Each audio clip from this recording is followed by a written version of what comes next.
from Southern Maryland's weather leader. This is a JB Weather Report.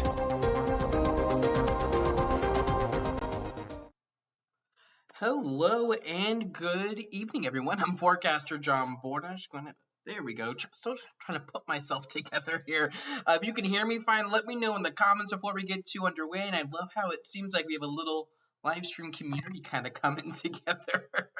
And everyone seems to know what's going on. So hello. And it seems like you all can hear me loud and clear. So yeah, we are getting into an active period. If you've seen my update earlier today, which I have linked in the description of this video, we are getting ready to get in on, I think, could be the best pattern we've seen in a couple years here for snow lovers. If you are not a snow lover, you are not happy with this. I'm starting you off with the 10-day forecast because we have several different icons going on, several different things happening. I've had to become very selective with where I place the cold icons because I really could have put it on like 8 or 9 days out of the 10-day forecast. So let's kind of work through this step by step and kind of show you what we're talking about. I'm sure, and if you haven't already, what I will let you know is that I'm sure over the next few days you're going to see a lot of hype out there about what's going on. And yeah, so we're going to stay grounded. We're going to work through this systematically. We're not going to get too ahead of ourselves, right? We need to take it one system at a time, but I'll tonight show you everything we have going on. So first, let's talk about, well, just the pattern going forward. This was the 8 to 14 day outlook that I published from the Climate Prediction Center, I think like last week, and we were talking about how through the end of January, we were going to see cold weather really start to come into the region, and we're going to increase the storm chances. And sure, that's exactly what we've seen. And I really wanted to wait till after we got last night's storm out of here before we talk too much about what we're potentially facing as we head through the next 7, 10 plus days or so. Tonight, we do get a little chilly. We should get down into the upper 20s for most of us. We will keep northwesterly winds around, though, and we will have decent cloud cover to start. Granted, by the time you wake up tomorrow morning, I think we should be looking at mostly clear skies. But those northwesterly winds could gust upwards of 30 miles an hour, and it's weird to think about it this way, but tonight's winds might actually prevent us from getting too cold. Much colder than we otherwise would.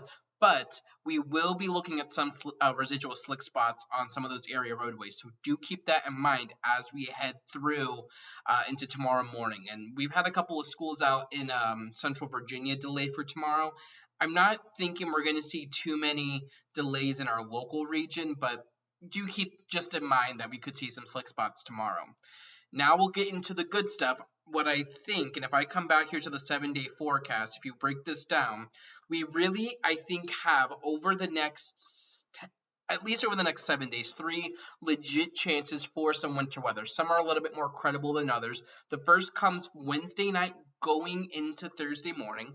The second one, and we're going to go through all of these, the second one will come likely Friday, or the second window we're talking about here would be Friday night into Saturday morning. Third window would be Sunday night into Monday morning, and maybe something for the middle of next week. The further out we get with each one, so each day on this 10-day forecast, the further you get out, the lower the confidence, the fewer details I can give you. I can give you a lot of details about tomorrow. I can't give you all the details about Wednesday night into Thursday. I can give you very little about Friday night into Saturday. Next to nothing for Sunday into Monday. Anything after that, we're talking very little. So you might be seeing some snow totals out there. We talking 1 to 2 feet. Disregard that. How much the system we just had 10 days beforehand, we saw that viral post of 30 to 40 inches, and we saw 2 inches of snow at most in a severe thunderstorm warning. So all of this will change a lot. But this is kind of helping to serve as a springboard, I think, a nice foundation for where we're going to work from for this week. First chance is going to come Wednesday night into Thursday. Let's talk about that. Tomorrow is going to be a little chilly. Temperatures get into the upper 30s, lower 40s. Wednesday will be pretty warm. You saw that on the 10-day forecast, getting up to 50. That's the warmest day out of the next 10. Tomorrow will be the second warmest out of the next 10. we will see temperatures surge a little bit ahead of this cold front that's going to be working into our region. That cold front comes Wednesday night. With that cold front, I do think we're talking about rain that could try to move into the region after sunset Wednesday. Coming up a 50-degree high, that's very likely to start off as rain, and it looks like we will indeed have some moisture in the region as that tries to work on through. And I'm going to try to get Futurecast loaded up here on a different screen, so I'm going to try to multitask for you. But behind it, we will have an area high pressure that will be delivering a fresh injection of cold air, and this cold air is going to have a lot of staying power. This is really what's going to lead to, if I come back over here, this cold front is what's going to help lead to this, that 8 to 14 day outlook of colder than average temperatures that we told you about just about a week ago. And sorry, you all know I'm not the best at multitasking. But we're going to see that cold air coming behind the cold front. The game we're playing with this will be how quickly can the cold air come behind the cold front. What I will say is that this is the threat out of the three I've outlined over the next 7 days that I am not the most enthusiastic about. This one is very iffy for me. We, in the weather community, we refer to this as an anafront. So we have a cold front coming through that's going to have precipitation with it, so we are likely to see some rain. The game we're playing is how quickly can we get that colder air in here. And it's a really hard game to play most of the time. It doesn't really work out for snow lovers, at least. It doesn't really work out in the way that a lot of the models several days in advance will show. But we'll see. Our models have been kind of consistent on showing that potential for a switch over to rain, and I can show you that now that I have Futurecast loaded up. This is the only thread I'll be able to show you Futurecast for because it's in range, and this is the furthest out portion of Futurecast I can show you. But here's how it kind of handles this. This would be Wednesday at 4, not much going on. The front moves in, it starts to spread some rain into the region, but then what you see, could be some moderate rain at points. As that cold air tries to come in, this is Thursday at 2, it tries to bring in and switch us over to a brief period of snow. This does not look like a big snowstorm. We might struggle to get accumulation. But this is what that potential looks like. If we zoom out, you can see there's our cold front, some snow on the backside. Are we able to get that cold front in here quick enough? My European model does not show that happening. And we can look at that here in just 1 second. Let me bring you on over here. Let me show you what the European model is showing. I know a lot of people want to know what that one shows because it's, not a shabby model. Let me get you on over here. Here's how our European model handles it. Where is Southern Maryland on this map? Right in there. So that's where you want to focus all your attention. Blues here represent snow, green some rain. As we push this forward here, this is Tuesday, not much going on. Here comes our cold front as we push into, this is early Thursday morning. It shows rain in our region, and it has that cold air lagging just a little bit. Maybe you get some spotty mix, but this model shows that cold air lagging behind, and that is my concern here. And maybe you get a little bit of snow on the backside. I'm not too enthusiastic about it, though. To me, at most, this looks like maybe some snow showers, maybe a coating. Right now, I wouldn't expect Thursday morning's commute to be like a total disaster. But that is how things look as we sit right now. It's Monday evening, and a lot can change. We're about 2.5 days out. 2.5 days before the Monday storm a couple of weeks ago, our model showed my forecast was less than half an inch. So we'll see how this develops. I'm not too enthusiastic about it, though. The next threat comes in Friday.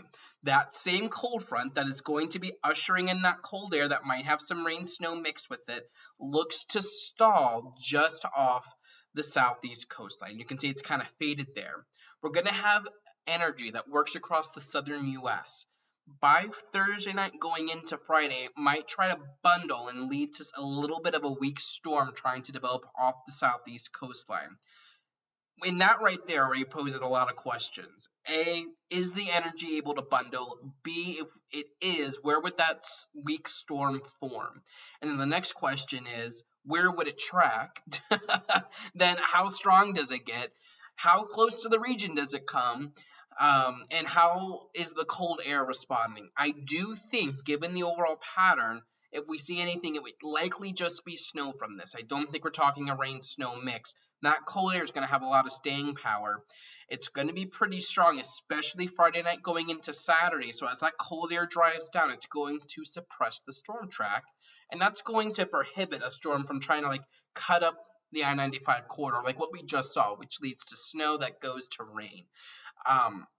But I've already introduced a lot of questions about this, and our models do not have a good job at resolving this. If I show you the American model, and I believe that is coming in now, I want to make sure, I want to see what it has before. Yeah, okay. So let me show you what it has. So this is a little bit of a different look in the map. Where is Southern Maryland on this map? Southern Maryland is right in there. So keep your eye over here, and I know there's a lot of different lines. We'll walk through this though. But as you push forward here, Tuesday, you see it brings that front through the region. The American model is a little bit more bullish with some back-end snow. What you're going to see happen is that it's going to stall right along here as high pressure gets established to the north and drives down cold air.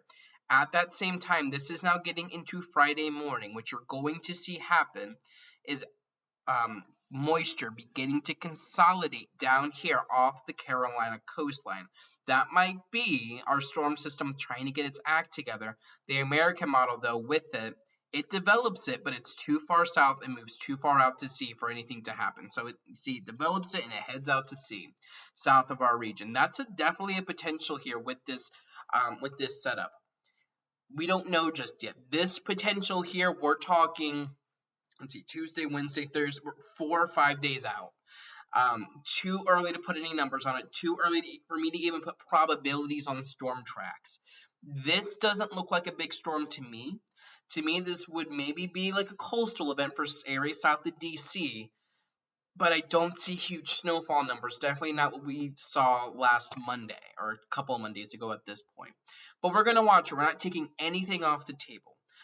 After this, then we get into the system that I think a lot of you have seen some crazy numbers for, and that's going to be the Sunday and a Monday system. The timing with all of these systems is all a little bit crazy, so it's very possible that the Friday and the Saturday system is just a Friday night thing, and then the Sunday and a Monday system shifts up to like Sunday evening or Saturday evening going into Sunday. That's possible. These are just general time frames, and it's easier for me to break it up this way to say Friday, Saturday, Sunday, Monday. But this third window here, it's almost similar to what we're looking at Friday night into Saturday potentially. Do we have energy that consolidates off the coastline? If it does, where does it develop? And then from there, where does it track? How strong does it get? And that track is going to be very determinative of how cold we are. We are likely to be cold, but let me take you back here to the 10-day forecast. Sunday, that temperature gets to 36 potentially. Monday's a little cooler, but 36. If we get to 36, it's because that track is closer to the coast and it's allowed warmer air to come in. If this track were to be a little bit further off the coastline, then we could be talking about a snow event. This one, to me, would be more of a potential coastal storm than a southern storm. The Friday and the Sunday storm potentially could be one that more slides out to sea, where this one potentially might want to try to come up the coast. But the details here now, Sunday and Monday, this is 6-7 days out. The details are crazy unknown. It's really, and I'm not one to typically talk about, let's see, always my favorite, storms trying to get their act together. Yeah, I mean, and that's the question. Does this, if this storm gets its act together in the right way, under perfect conditions, yeah, this could potentially be a little bit of a bigger storm. Is it a blizzard? I don't think so. However, coastal systems aren't always the friendliest to Southern Maryland. And if you've lived in Southern Maryland long enough, you know, you want storms that look more like this, where they're sliding out to sea, they're south of the region. Sure, they can come up the coast, but we don't want them coming right up the coast where they're hugging the Delmarva. We want them kind of further out to sea here, and that allows a potential snow zone to be centered on our region. When those storms try to come up the coast, the example I can give you would be what we just saw. For that storm, the storm we saw yesterday, to have given us a good snowstorm, that track would have needed to have been like 150, 200 miles further east. That's how far east that track needed to go. Even taking it right off the coastline, which is meeting halfway, that still introduces warm air off the ocean and bay and would give us mixing issues. But these are all, like, it's hard for me to even talk about those details because we just don't know. It's very possible that maybe the Friday system turns into more of a coastal. Sunday's not really a thing. My assumption here, and this is just going off of my experience, I don't think both of these potential windows produce. I think it's only going to be one of them that actually produces something. Maybe the other one produces something more minor, but I don't think we're talking back-to-back snowstorms that deliver feet of snow to the region. I think only one of these, either Sunday into Monday or Friday into Saturday, will deliver snow to the region. I think out of the three, we should see something over the next 7 to 10 days. Is it a big storm? I don't know. But we should see something, which is a good place to start from where we're at right now. Now, is that something snow? Is that something a wintry mix? Is it a bigger storm? Is it a smaller storm? I don't know. I just don't know. And anyone who says they know is just lying to you. We don't know at this point. It is so far out. And I wish our forecasting abilities were better, where we could give you more details so you could prepare 6-7 days out, let you know if your flights are going to be canceled. We just don't have that right now. So we're going to see how all this kind of moves together. But I do think that we're setting up for an active time period. I think the rest of this week, we have these chances, and then next week. I think this is what we're talking about for this cold active period. From here, or from that point, it gets a little iffy. Do we keep this pattern going into February? My winter forecast busted in terms of snow totals, but the system we just saw last night is more indicative of a system I thought we were going to, our systems we were going to see this winter. Not like Monday's system, or the Monday, a couple Mondays ago, but yesterday's system, how it was snow and then went to rain, or events that start as rain and go to snow. I thought that's more of what we were going to see this winter. But leaving that aside, I do still think the other part of my winter forecast, where we switch quickly over to spring, is still probably going to happen. Does it happen in mid-February or early March? I don't know. But I think once this active pattern ends, I think we're going to largely be done with winter weather threats. Maybe we get a rogue one. We typically do in March. But I think once this active period ends, which is going to last at least 2 weeks, potentially more like a 2 to 4 week period, we're going to flip over quickly to spring, where we're talking more 60s and 70s and that type of stuff. I do see a question if we should cancel appointments for Monday. I wouldn't touch anything right now. There are too many question marks right now. I wouldn't touch any appointments, any flights, Friday, Saturday. Like, I know I have snow icons there and we're talking about the potential, but it is very possible that nothing produces. And that's what we talk about when we're talking mid to long term forecasting, is that this could all fall through 100%. Our American model, and I believe, I want to double check the latest run of it. Yeah, let me show you what our American model has here. Let me bring it back. So let me just zoom in here, right? So as we head through, we see it brings that front through, and it shows some snow for that. We'll see. But then it takes that the Friday into Saturday system. Here it is, off the coast, just off the coast. Nothing happens. Down here near Louisiana, you see another storm ramping up. You get some wintry mix down south. The American model says it's going to be suppressed too far south to do much for us. And that's it. And then maybe we get a clipper system in here, but we'll see. So, yeah, I mean, our American model very much shows that potential for not much at all to happen. I don't think that's correct. I do think at least one of these will produce, but we'll see. And yeah, Teresa, 60s and 70s eventually. We're not talking about that right now. I think that's late February into March. We have ways to go until that. Right now, we are talking cold and snow here for the next little bit. So, as we kind of work through the week, tomorrow is crazy. My semester starts, and I will be at school. Me commuting is an hour. Class starts at 9:30. I'll get there at 9, so I'm leaving here at 8. I Classes on Tuesdays this semester go until 9:30 at night, so that's a 12-hour day at school. Hour back doesn't put me back here till close to 11. So tomorrow I do have breaks in between classes, like hours long breaks, so I'll be able to get some updates out, but we won't be doing a live update tomorrow. However, Wednesday potentially. Thursdays are a little bit better. I'll be home by 6, which is nice. But it's my last semester. Well, I say that. I still have my student teaching semester in this coming fall, but this is my last semester in the classroom. Learning stuff. So that's kind of where we're going through the week. I see Jeff wants to know what the European model is showing, and we talked about that a little bit ago. The European model is not that enthusiastic for Wednesday, and I'm not even going to show what it has for that Friday and a Saturday system because it thinks that there could be a bigger system for that. And maybe it's right, but the moment I put that out or show that, people go crazy, so we'll see. And yeah, Brenda, most of my I think actually all of my professors know that I do the weather for a living. I mean, my professors last semester, if we think back to Hurricane Ida, that was at the beginning of September with all of those tornado warnings, they were super accommodating with me, like missing that day of classes to cover the weather. And my education cohort, we all largely have the same classes together, so they know me pretty well. But yeah, long days. So Tuesdays from like starting tomorrow through May, don't expect live videos. Even if there's going to be a snowstorm on Wednesday, do not expect live videos on Tuesday. That is just not kind of, happening.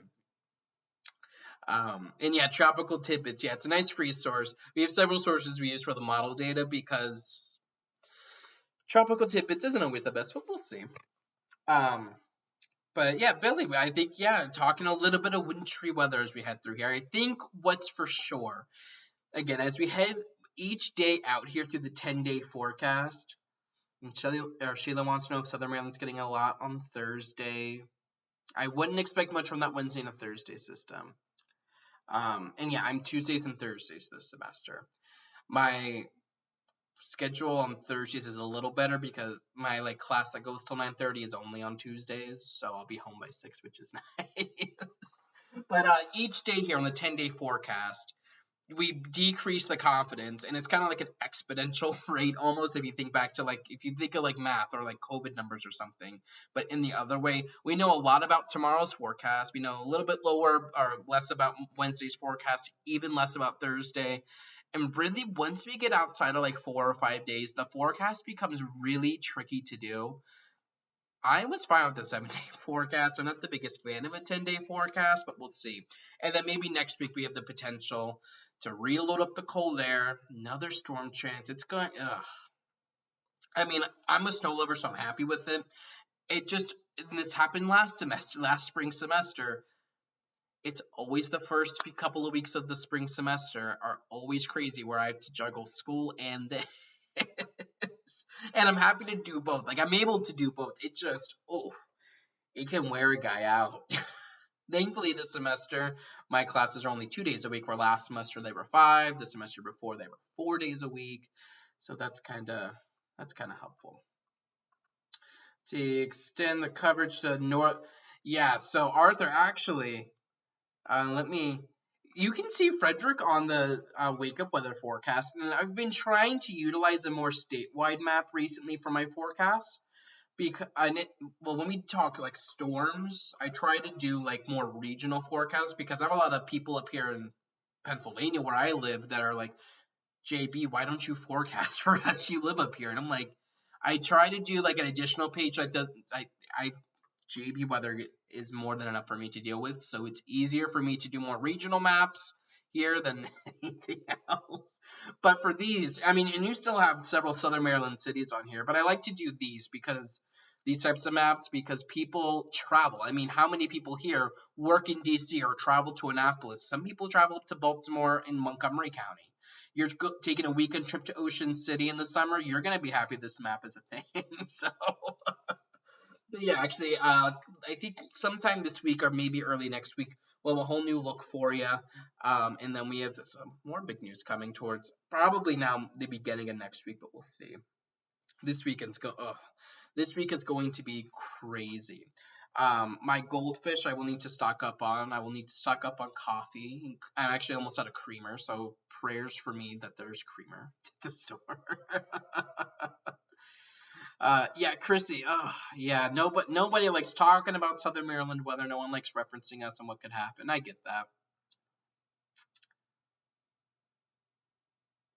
Yeah, no, and Pam and I couldn't like I used to love a lot of family and friends in Southern Maryland. It like when I first moved to Pennsylvania, I thought I was gonna stop doing like the weather page, and I can't. It's like this is like a really bad addiction. Like this is like drugs for me doing the weather. Like I get such a high off of it, and I enjoy it so much. Like I can't quit it even if I wanted to. But yeah, Arthur, yeah, you know, I get that a lot. We just need a clone of you. So that's kind of yeah. That's everything we have to talk about. I wanted to do one of these tonight because I won't be able to do one tomorrow. I will definitely be able to get written stuff out tomorrow, but I'm at school all day tomorrow, and I don't think the people sitting with me in the library will like it too much if I'm doing a video like this. Amy wants to know about tomorrow morning for talking refreezes and delays. You probably will have some slick spots out there. Granted, those northwesterly winds are going to help to dry out the roads. And I don't know if I don't think we're talking about a lot of delays locally. Granted, they're possible. Some schools in Virginia have delayed, but they also saw more snow out there. So, yeah, Jennifer, I think you'll probably get to use the electric shovel this week. I mean, there's plenty, but if you're like a Southern Maryland, like just even a Mid-Atlantic snow lover looking at the pattern going forward, like I think we have a lot to look at. And like as a snow lover, this excites me. This is definitely one of the better patterns for snow that we've seen locally in a long time. Last winter wasn't we saw more winter weather last winter than we did the winter prior, but a lot of that was like ice and it wasn't fun to forecast. The winter before we saw nothing. Winter before that, 1920, no, 1819, we saw one fluke storm. That was it. Like this is probably one of the better signals I've seen for our region probably in like 5 or 6 years, or maybe even a little longer than that, probably going back to 14, 15. Um, so, and yes, Laura, creamer is so hard to find nowadays. I mean, so are a lot of things at the stores are. I mean, I'm lucky to have gotten meat from Aldi earlier this week. I just finished meal prepping. Follow me on Instagram at JB Weather. You can see everything I meal prepped. Did a whole chicken, rice, and green bean meal prep every day this week. But yeah, I'm gonna need plenty of creamer this week. When's the wind gonna end? We're gonna keep the winds through tomorrow, I think. Granted, they won't be as bad tomorrow as they are today. But I think we're still looking at gusts up to 25, 30 miles an hour tomorrow. Wednesday should be a little bit calmer though. Oh, Chrissy, we're not. I don't know if we're talking a blizzard at all. I don't think so. Typically, when we have blizzards, like if you think back to like 0910, we saw 3 of them, or 2016 we saw a blizzard, or like all the way back to 2003 or 1996.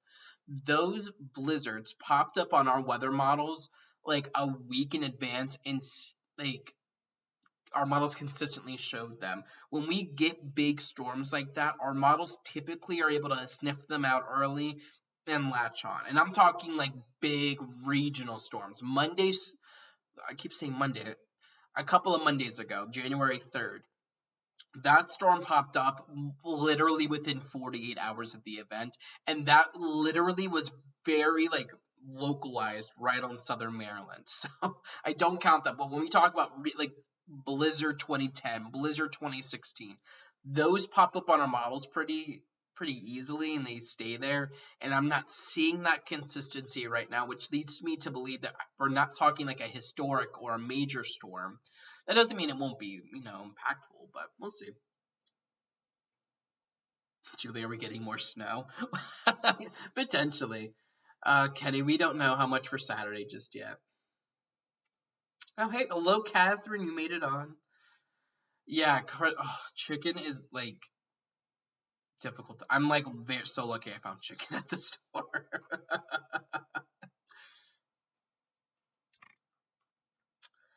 But yeah, so that's kind of what we're talking about. So we're gonna watch all of this. It'll be an active week, and I will have updates. The best place to, if you're someone or you know someone who doesn't like social media, which is understandable, jbweather.net. That is the place to go for all of my updates. All of that, that's like the central hub here. So you think of like it's a circle here. Facebook's a little spoke, Twitter's a little spoke. So you can get my updates facebook.com/jbweatherllc, Twitter at @jb_weather, Instagram at jbweather, youtube.com/jbweather. You can get all my updates there as well. But we're going to continue to update this forecast. We're going to see what's going on. And we're going to watch everything that's, happening. There's a lot to look at, so it's going to be very easy for people to get caught up into a lot of hype. And so, we'll continue to see it. But see, Southern Maryland is the worst place to live for snow. Oh, Catherine, there are a lot worse. Virginia Beach is horrible to live for snow lovers. Charlotte, North Carolina, they average 3 inches of snow a year. And Charlotte, North Carolina, with the last storm, received its first inch of snow. Well, it received an inch of snow for the first time since December 2018. We don't see snowdrops like that up here, thankfully. But yeah, that is just about everything. So stay tuned. I will continue to have updates. I don't know if we'll necessarily need to update the forecast I wrote out tomorrow. I think we'll be good with it tomorrow. We'll see, though.